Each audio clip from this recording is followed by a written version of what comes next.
in Ontario, approximately 72,000 people will be told they have cancer. Cancer is a disease that knows no boundaries, does not distinguish between sex, race, or class, and has or will affect us all, either directly or indirectly during our lifetime. The good news is that more people are surviving cancer, and this is thanks to increased awareness of signs and symptoms, early detection of the disease, and greatly improved treatments. However, there are still many challenges and obstacles that face us.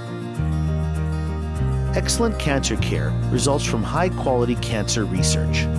Since its inception, the Northwestern Ontario branch of the Canadian Cancer Society has promoted and extensively funded such research.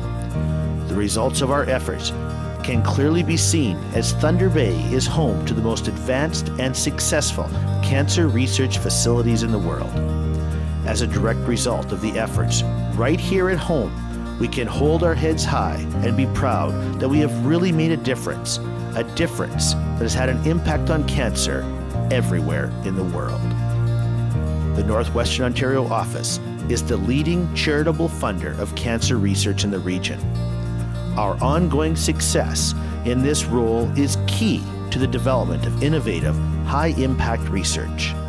In recent years, research has improved knowledge about cancer biology, early detection, diagnosis and treatment, and has deepened the understanding of the kinds of supportive care which enhance quality of life and advance survivorship. The Canadian Cancer Society believes that the quality of cancer care available in Northwestern Ontario depends on the quality of cancer research taking place right here at home. We support and fund leaders in cancer research so that people who are diagnosed with cancer will have better access to new approaches to their diagnosis and management of their condition. We believe that this will lead to improved medical care and better outcomes. In 2013, the Northwestern Ontario office funded one of its most ambitious research efforts to date with an innovation grant to local cancer researcher, Dr. Chris Phoenix. Yeah, so what the grant was funded to do was to come up with a PET test, or a positron emission tomography test, for detecting aggressive cancer. And so basically, once they've discovered a tumor, we hope that eventually we can use it to get a sense of how likely it is that cancer is to spread. The therapies that can be chosen after that are more aggressive to match the actual probability that it could spread. Also, the research that we're doing, it's designed to, look at the activity of these little proteins that allow cancer to spread. And if it turns out that we are successful in developing our test, and that these proteins do indeed predict invasive cancer, then that means there should be a drug to slow down those same proteins and inhibit the process of metastasis. Beyond just assisting with the medical aspects of the cancer journey, the Northwest Region Office also makes a significant impact by assisting with the personal and social aspects of dealing with this disease. The operation of a wig and turban program allows cancer patients the opportunity to try and use quality wigs, hats, and scarves to make their journey more suited to their personal tastes and image. The importance of just feeling good about yourself cannot be ignored in the healing process. Oh, like the wig program is the best thing that ever happened. You know, you always hear about chemo patients having to shave their head or lose their hair, and you know, you don't think how hard it actually is. And it's probably the worst thing that happened to me. And now that I'm finished treatment, I have to live with that reminder that I don't have hair, and being able to put on this beautiful wig that I would never in 1,000 years be able to afford, and be able to just brush my hair or style it and use my very expensive straight iron, it makes me feel so good. It makes me feel beautiful and confident and, you know, normal, and that's great. I'm glad that I've been able to do that. It gave me an opportunity to feel normal without having to shell out big bucks, you know? I didn't have to invest in a wig myself, and you know, for something I would hope I wasn't going to be using very often. So then I heard about this program, and I went, and it's been fantastic. It's probably one of the best things that have happened to me during the 6 months or so I was dealing with chemo.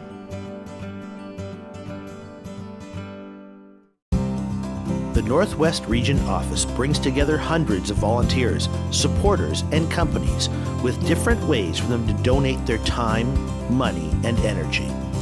All across the region, communities come together to join the fight and help with the Canadian Cancer Society's organized events, or with their own innovative campaigns where people committed to our work can get involved, raise funds, and make a difference. Together, we have made a difference. In 2012, the Northwestern Ontario region raised over $1.2 million in the fight against cancer. In 2013, the Northwest region once again raised the bar and became the most successful fundraising region in Canada, fueling the fight against cancer with over $1.5 million. The success was because of you, our volunteers, our donors, and our communities.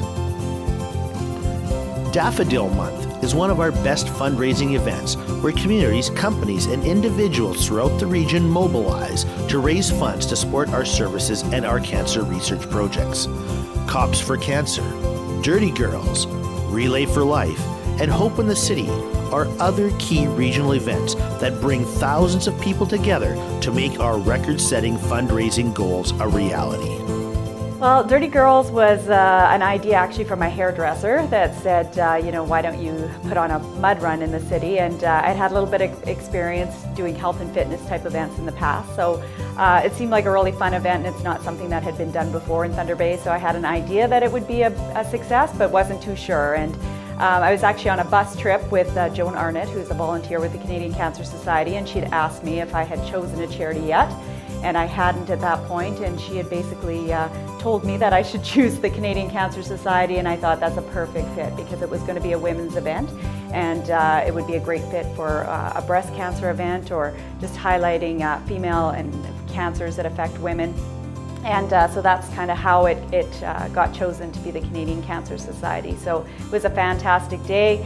You know, we had 150 teams out doing all kinds of mud and obstacles and coming out in amazing team costumes. And at the end of the day, the event raised over $200,000 for the Canadian Cancer Society. So it was a fun day. Relay for Life is absolutely an amazing event. It is the largest fundraiser of cancer fighting fundraiser in Canada. And it's an absolutely incredible experience. You have to experience it to become hooked on it and to really understand what's so fabulous about it.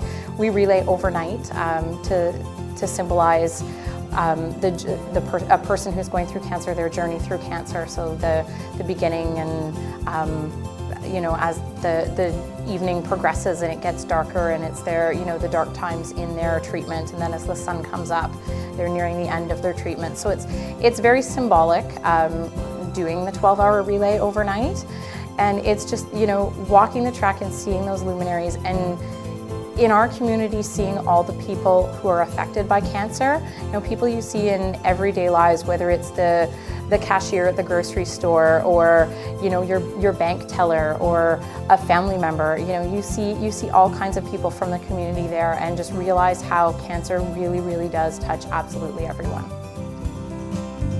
The Northwestern Region Office of the Canadian Cancer Society could do nothing without our committed volunteers, funders, supporter, and staff.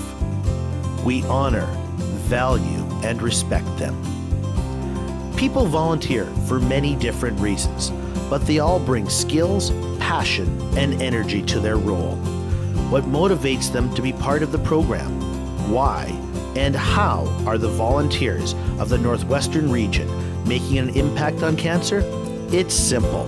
They want to be part of the solution to a world without cancer. They want to support those on their cancer journey. Remember those that have come to the end of their journey. And most importantly, they want to make a difference. They want to be part of the movement to end cancer forever. Well, every volunteer would probably give you a different reason for volunteering, a different benefit that they experience. Most of our volunteers say they enjoy being part of a group of people who are working toward the same cause. We have 60,000 volunteers across Ontario, which is an amazing number. We have just over 1,000 in the Northwest region, so that's from White River to the Manitoba border. In every small community that you can think of, we have small pockets of volunteers who provide programming and services and support to all of our clients in the region. Why do I give back? Because I've been given a second chance and many others haven't been given a second chance. I've lost some friends, I've lost family. Everyone's been touched, unfortunately, by this dreaded disease. So I feel that I owe it to them to give back in whatever way I can. In 1995, I lost my best friend to cancer. It had a huge impact on me. I didn't know anyone at that point who had cancer. I had no family or friends. It was just totally foreign to us. And I had an overwhelming need to do something, to be involved in fighting cancer. One of the things that I think is really amazing about our volunteers is that they may come in with a really specific purpose, a reason for being here. They might be a Relay for Life volunteer and they're on a committee, so they have that commitment. But what we find is that over time, sharing prevention messaging and screening messaging and making healthy choices in your life and the impact that that can have becomes part of their everyday conversation. So they are sharing the important messages of the Canadian Cancer Society over a coffee with their friends or at a family dinner. So it really becomes part of everyday life, and it's not just restricted to that volunteer experience that they're having. Without you, our regional volunteers, we could not accomplish anything. You are the fuel to our success. Volunteers are an extension of our family, really. I can tell you that, they're the people, they're the unsung heroes that deliver. We can't be everywhere. Our office is small. We have a very small staff. So if it weren't for our office volunteers, our patient navigator volunteers, our volunteer drivers, our fundraising volunteers that are out there selling tickets or daffodils, pins, everything that we're involved with. We never do it alone. We are always surrounded by volunteers. So they really are an extension of our family. And so I think I speak for all of the staff when we can say we care about them very deeply. We know that our mission would not be deliverable without all those hands at work, and to know how much they care about the outcomes that we have. The Northwestern Ontario Regional Office of the Canadian Cancer Society is committed to excellence. We are in constant contact with people affected by cancer, the medical community, and the public in order to find out what people need and what works best to help them. We make sure that our services and decisions are informed by best quality knowledge, data, and expertise. We strive for excellence in all we do. We are an independent voice for cancer patients and their families. Our work is only made possible by the commitment, generosity, and tireless efforts of our donors, supporters, volunteers, researchers, and staff. Our long-term vision is a future without cancer. Each year, we learn more about what causes cancer and how to prevent it. Each year, there are new advances in treatment, and we learn more about how to improve the quality of life for people who have cancer and their families. Through our work to empower people to reduce their risk, to support those living with the disease, to advance research, and to inform and influence public policy, many more people will have a future without cancer. We look forward to your support, to our future achievements, and to realizing our vision of a world without cancer. Join the fight.